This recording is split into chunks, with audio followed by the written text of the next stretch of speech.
So our feature flag systems were developed over time by different people for different reasons. And over the years, we've accumulated a lot of debt. And people are very confused by what do I use for this specific reason. So in the old way we used to do things, we would usually have to create a new feature flag. That might be a code push to one of several code repos. Often developers didn't have access to this interface for the old solution.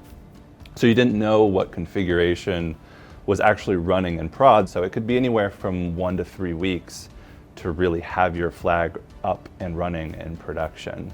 Before Harness, we had a number of homegrown solutions that were governed by the needs that we had at the time. So we needed something that would scale across all channels that we integrate with. The future state I would desire from a feature management solution is stability, scalability, resiliency, and just being able to keep up with industry standards and lead in industry standards. So the current process using Harness FME for us is that if my team needs a flag, I can just create it that day, and it's immediately available in lower environments. It's as easy as submitting for approval to my leadership asynchronously through the Harness dashboard. So prior to working with Harness, it took us 1 to 3 weeks to spin up a new flag, but now we're able to do it in 1 to 3 days. We're seeing extremely high volume of traffic and extremely low response time from the Harness SDK.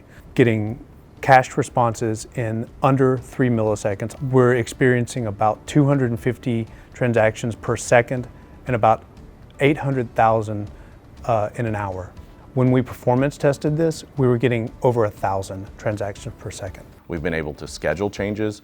Now being able to make the change early in the week, people are able to go home to their families on a Friday night, not have late meetings. The benefit and the ROI that we have seen just from using the Harness FME has now been 105% according to the proof of value that we did with the Harness team. Harness FME from an end user perspective really allows us to push the boundaries of innovation and be able to try things to small audiences and tweak them as we see data, as we see different results, as we see things succeed, or we see things fail. And I think once we get past the migration period, I'm really hoping that we can accelerate the innovation. I think we can move even faster. I think we can start to standardize across ADP and move faster across ADP